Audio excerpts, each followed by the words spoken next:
2024년 6월 21일 금요일 돈다방 미쓰리 시작하겠습니다. 우리는 알고 있었습니다. 최상병 입법 청문회에 참석한 증인들 중 일부는 지금 수사 중이어서 말씀드릴 수가 없다. 모른다. 기억이 안 난다. 라는 이렇게 재수없는 소리를 나불거릴 줄 알고 있었습니다. 마치 2024년 6월 20일 목요일 대한민국 코스피 시장이 2800포인트를 돌파했지만 에이 저거 오래 못 갈 거야. 다시 밀릴 거야. 라는 거를 알고 있었던 것처럼요. 여러분들 중에 야이씨 미쓰리 너 뭐 2800포인트 못 갈 거라 그랬잖아. 이씨 넘었어. 이씨 나 틀렸어. 이씨 이렇게 시비를 걸고 싶으신 분들 계실 텐데 뭐 알아서 하시고요. 예, 부디 그냥 돈 많이 벌고 잘 사시기 바랍니다. 자, 오늘 6월 21일 지금 대한민국 코스피 시장은 2800포인트를 반납하고 환율이 올라가고 외국인들이 매도하고 어제와는 약간 사뭇 다른 모습이 전개되고 있습니다. 자, 그 이유는 뭐냐? 전문가들은 이렇게 얘기하죠. 야, 이씨 2800포인트 돌파했으니까 좀 숨고르기 해야 될 거 아니야? 이게 아니라 너무 어거지로 올렸던 주식이기 때문에 어찌 오면 제자리로 돌아가는 그런 모습이 금요일 장세에서 보여주고 있는 겁니다. 자, 그리고 우리는 알고 있죠. 돈다방 미쓰리를 들으시는 분들은 이미 알고 있는 게 하나 있습니다. 그게 뭐냐? 연준의 금리 인하가 진행되기 위해서는 반드시 그 전에 미국의 경기 둔화, 경기 침체라는 말이 나와야 되고 그에 따라서 미국 경제가 아이고 무서워 하는 그런 떨리는 기간이 필요하다라는 거를 알고 계십니다. 자, 6월 20일 목요일 뉴욕 증시 3대 지수는 혼조세로 마감을 했습니다. 다우지수가 0.77% 상승, S&P 500이 0.25% 하락, 나스닥이 0.79% 하락했습니다. 엔비디아가 반락했고 미국 경제 둔화 조짐이 보이며 숨고르기에 들어갔다라고 합니다. 근데 이번 주에는요. 수요일 날 뉴욕 증시가 열리지 않았잖아요. 그러니까 전반적인 이렇게 흐름을 보면 지난주는 나스닥과 S&P 500은 계속 사상 최고치를 갈아치웠습니다. 반면에 다우지수는 조금 힘을 못 썼습니다. 근데 이번 주에 들어와서는 나스닥과 S&P 500의 조금 힘이 좀 빠지고 조금 힘이 빠졌던 다우지수가 상승하면서 3일 동안 지금 지지력을 보여주고 있다라고 합니다. 이런 모습을 보면서 야 미쓰리가 매일 그러더라 야씨. 인생이나 주식이나 한쪽 방향으로만 가는 게 없다고. 거기에 대한 진리를 또 한 번 여러분들께서는 경험하고 계십니다. 자, 제가 여러분 2024년 연준은 금리 인하를 할 것입니다 라는 예언을 작년 9월달 10월달부터 하기 시작했습니다. 물론 작년 연말 그리고 연초 하물며 지금도 미국의 기준금리 인하의 기대감이 시장을 지배하고 있지만 미쓰리가 바라보고 있는 포인트와는 좀 다르죠. 지금 주식시장에 참여한 사람들은 아니죠. 더 정확히 말씀드리면 주식을 하는 분들은 굉장히 큰 거를 간과하고 있어요. 그게 뭐냐면 너무 주식을 쉽게 봅니다. 돈을 쉽게 벌고 싶어 해요. 주식을 만만하게 생각합니다. 내가 전혀 희생 없이 아주 편하게 내가 주식을 하고 싶어 합니다. 근데 그게 안 되거든요. 제가 앞에 방송도 말씀을 드렸지만 이 주식이라는 녀석은요. 남이 볼 때는 되게 편하게 매매하고 편하게 돈 버는 것처럼 보이지만 저 같은 경우에는 뭔가를 하나 내려놔야 된다는 거죠. 이벤트 하시는 분들의 종목을 보기 위해서 재매매를 안 한다든가 아니면 제가 보는 종목들이 잘 움직이는지 화장실도 참아가며 그 시간 동안 허리가 박살날 정도로 계속 시장을 보고 있는지, 이런 무언가 대놓고 제가 막 땀을 펄펄 흘리고 이렇게 그런 모습은 보이지 않지만 뭔가 고통의 시간, 인내의 시간이 필요하다라는 그 중요한 주식의 그 원리를 투자자들이 간과하고 굉장히 주식시장을 만만하게 봅니다.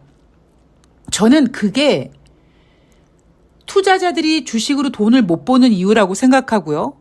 그리고 그러한 주식시장이 지금 뉴욕 증시에 반영되고 있다고 생각합니다. 자, 그게 무슨 의미냐면 제가 잠시 전에 말씀드렸듯이 저는 2024년도 미국 연준의 기준금리 인하를 예언했습니다. 언제? 작년 9월 달에 혹은 10월 달에 연준이 여전히 가야 될 길이 멀다. 그래서 남아있는 11월 달, 12월 달 FOMC 회의에서 금리 인상을 한 번 더 할 수도 있다라는 힌트를 계속 시장에 줬음에도 불구하고 저는 여러분 더 이상 이제 연준은요 금리 인상 카드를 쓸 수가 없다니까요 라고 얘기하면서 금리 인하 가능성을 제시했습니다. 근데 어느 순간 어라? 시장에서도 금리 인하 가능성을 제시합니다. 하다 2024년 연준이 6번에서 7번까지 금리 인하를 할 수 있다라는 개소리까지 나옵니다. 그래서 제가 그때부터 미쳤구나. 그러니까 저는 작년 연말에 제가 생각하고 있는 2024년도 주식시장은 미쳤구나. 미치다 보니까 이제 왜곡되는 면도 있을 거고 또 미치다 보니까 세력들이 판칠 거고 또 그러다 보니까 또 윤석열이 막 360 얘기하니까 관련주들 올라가고 막 여기저기서 뭐 저출산 관련주 말도 안 되는 이야기를 윤석열 정부에서 씨부렁거리는데 거기에 관련주들이 움직이고 딱 진짜 미친 시장이구나. 근데 재미있는 사실은요. 금리 인하 이야기로 다시 돌아가 보면 저는 올해 금리 인하 당연히 될 거라고 예언하고 있죠. 그런데 제가 금리 인하를 예언하는 거와 시장의 참여자들 그리고 전문가들이 금리 인하를 예상하는 거와는 굉장히 다른 부분이 있습니다. 그게 바로 뭐냐면 지금 시장에 참여한 전문가들 그리고 시장에 참여한 투자자들이 원하는 건 뭐냐면 미국 경제의 연착륙 혹은 골디락스 즉 절대 희생하지 않고 좋은 것만 얻겠다라는 겁니다. 그냥 이 상태에서 물론 뭐 경기 둔화 같은 거, 그러니까 경제 지표 같은 건 조금 둔화되는 것 같기는 한데 최근 들어서 고용 지표도 좀 둔화되는 것 같기는 한데 이거는 경기 둔화, 경기 침체가 아니라 너무 뜨거웠던 고용이 그러니까 너무 뜨거웠던 고용이라는 차가 있는데 그동안은 뜨거워서 못 먹었는데 이제 미지근하게 식어서 딱 마시기 좋을 정도야 이렇게 왜곡을 하고요. 올해 미국 경제가 골디락스니 연착륙이니 이런 타령을 하면서 조금도 요만큼도 희생하지 않고 금리 인하를 얻으려고 합니다. 그게 지금 시장의 전반적인 분위기고 제가 작년 연말부터 여러분 2024년 올해 연준이 금리 인하를 할 거예요 라고 예언했던 그 근거는 뭐냐면 근거라기보다 금리 인하 전에 반드시 일어나게 될 일은 뭐냐면 미국이 경기 둔화 혹은 경기 침체를 인정해야 되고 미국은 쪽팔릴 수 있으니까 미국 스스로 자기네 나라가 경기가 둔화되고 침체되고라는 얘기를 못한다면 다른 핑계를 대서라도 글로벌 경기 둔화, 글로벌 경기 침체라는 단어를 써서라도 뭔가 연준이 금리를 인하할 수밖에 없게끔 만드는 판을 만들어야 된다. 저는 그런 가정을 하고 금리 인하 그림을 그리고 있습니다. 결론이 똑같은 건 아니에요, 여러분. 결론이 똑같다고 다 똑같은 게 아니에요. 근데 제가 보고 있는 부분은 뭐냐면 제가 주식 매매에 있어서 그러니까 저는 실전 트레이닝 강사인데 그러다 보니까 이제 많은 개인 투자자분들의 매매를 제가 이제 뭐 간섭하고 뭐 조언이라는 거 같지 않은 조언도 하고 제가 같이 참여해서 컨트롤도 해드리고 하지만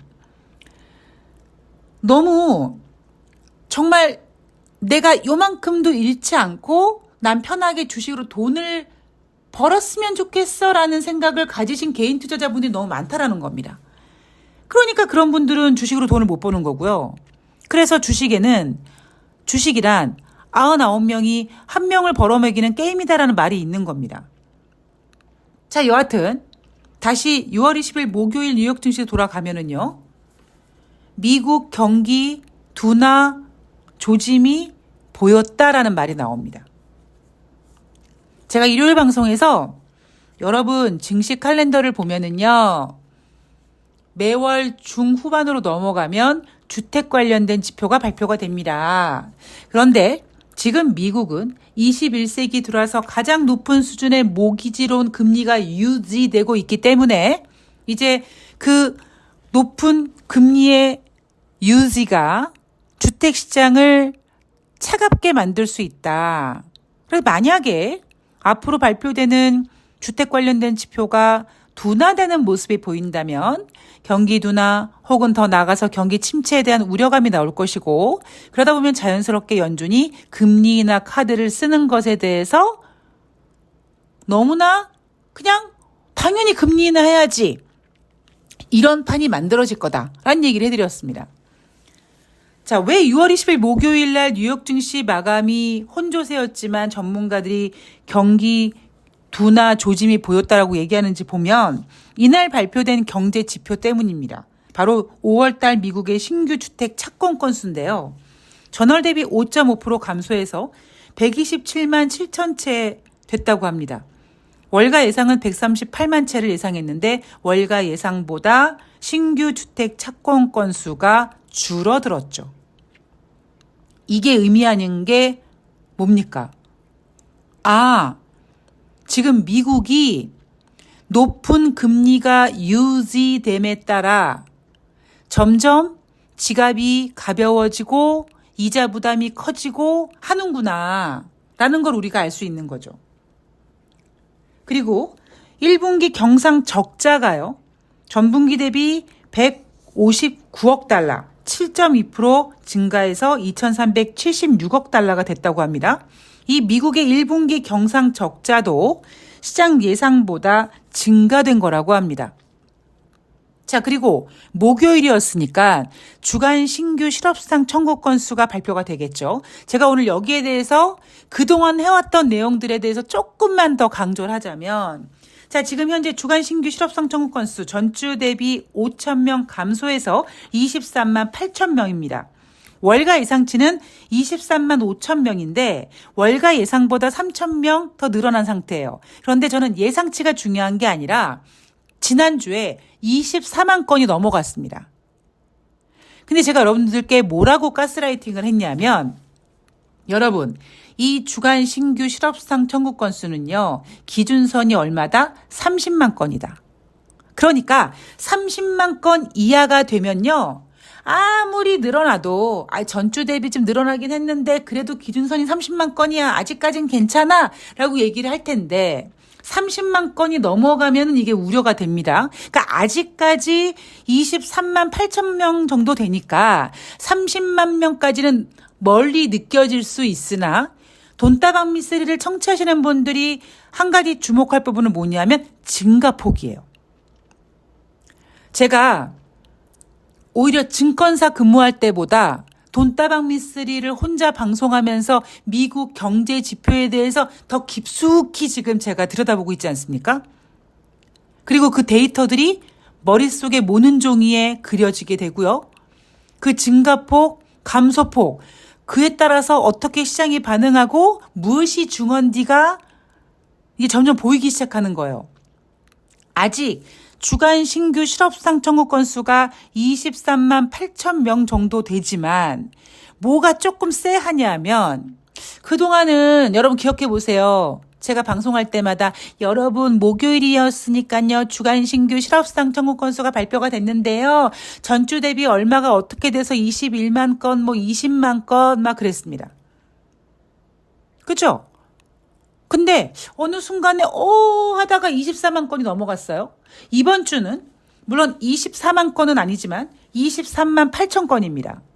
이건 이제 하다가 주간 신규 실업수당 청구 건수 26만 건, 27만 건 할 겁니다. 즉 기준선은 30만 건이지만 여러분들이 주목해야 될 부분은 뭐냐면 움직이는 폭, 증가폭입니다. 어느 순간 갑자기 20만 명, 21만 명 정도 유지하던 주간 신규 실업수당 청구 건수가 갑자기 24만, 23만 막 이렇습니다. 이제 계속 요 정도 선에서 이제 왔다 갔다 할 거예요. 23만, 24만, 25만 1000 그러다가 다시 24만대 초반 이렇게 왔다 갔다 할 겁니다. 그럼 우리는 그 증가폭, 그 증가세를 유심히 관찰해야 되죠. 왜? 어느 순간 갑자기 경제지표에서 주간 신규 실업수당 청구 건수가 30만 건에 육박해서 미국 경기 침체가 우려되네라고 얘기하면 주가가 경기 침체 우려감 때문에 하락할 것이고 그러다 보면 연준이 금리 인하 카드를 할 거거든요. 자, 연준 위원들의 발언들을 보면은요. 이날 미니애폴리스 연방은행 총재가 되게 재미있는 발언을 합니다. 경제가 부분적으로 일부 완화의 증거를 보이고 있다. 미친 거죠? 경제가 부분적으로 일부 완화의 증거를 보이고 있대. 이게 무슨 얘기인지 모르겠어요. 자, 미국 경제가 놀라울 정도로 회복력이 있으며 경제가 어떻게 전개될지 아는 것은 매우 매우 어렵다라고 했는데 미니애폴리스 연방은행 총재 네가 어려운 거야 지금. 지가 경제를 못 보니까 말을 이따위로 하는 겁니다. 이게 무슨 소리예요? 미국 경제가 놀라울 정도로 회복력이 있대요. 그러면 얘는 지가 지금 미국 경제가 안 좋다라는 걸 인정한 겁니다. 또 그런데 또 부분적으로 일부 완화의 증거가 보여지고 있대요. 이게 무슨 개소리야. 그러니까 마지막에 하는 얘기가 뭐냐면 경제가 어떻게 될지 전개될지 아는 것은 매우 매우 어렵다. 지가 어려운 거죠. 지가 어려운 거지 저는 어렵지 않습니다. 제가 그랬죠. 저는 주식시장에 어떠한 악재가 튀어나와도 눈 하나 깜빡하지 않습니다. 어떤 호재가 튀어나와도 콧구멍이 벌렁거리지 않습니다. 6월 20일 대한민국 코스피 시장이 2800포인트가 넘어가도 아이고 2800포인트가 넘어갔는데 내가 잘못 맞췄네. 어쩌지 더 가면 어쩌지 이렇게 속상해하지도 않습니다. 왜? 어차피 빠질 거라는 거 알고 있기 때문에. 그 이유는 지금 시장이 얼마나 저질인지를 알고 있기 때문입니다. 자, 금리 인하 가능성 9월달 25bp 인하 확률 57.9%, 금리 동결확률 35.9%고요. 두 번의 금리 인하 할 것 같은 느낌적인 느낌. 12월 달에도 금리 인하 하지 않을까라는 12월 금리 인하 추가 금리 인하 가능성은 지금 44.2%입니다. 이게 보여주는 의미가 뭡니까, 여러분? 지금 미국 경제가 상당히 좋지 않다라는 거예요. 그런데 재미있는 사실은 이날 영란은행이 기준금리를 연속 7회 동결합니다. 5월달 영국의 인플레이션 상승률은 2%대인데 그러면 금리를 인하해도 되는데 인하하지 않고 동결합니다. 왜? 7월 달에 총선이 있거든요. 그러면 가만히 있어봐. 총선이 있으면 오히려 영국은 금리를 인하해서 주식시장이 오르고 경기가 부양하고 이러면 더 총선에 도움이 되는 거 아니야? 라고 생각하실지 모르겠습니다만 제가 오늘 주제죠. 금리 인하하기 전에 반드시 우리가 겪어야 될 것. 뭐라고요? 경기 둔화, 경기 침체. 이거를 인정하고 싶지 않은 겁니다. 왜 여러분 그렇잖아요. 내가 몸이 어딘가 아파요. 근데 병원을 못 가겠어요. 왜냐하면 무서워. 이거 내가 지금 위험을 앓고 있는데 이거 인터넷에 위염과 위암과 검색해봤더니 초기 증상이 똑같대. 근데 왠지 이렇게 병원에 가서 진짜 내시경 했는데 암입니다라고 얘기하면 내가 너무 무서울까봐 아유 이거 그냥 위염이야 이러고 버티는, 그러니까 비유가 약간 좀 이상하긴 하지만 좀 극단적인 비유를 하자면 그런 거죠. 그것처럼 우리는 지금 경제가 안 좋다라는 걸 알고 있어요. 이유는 뭡니까?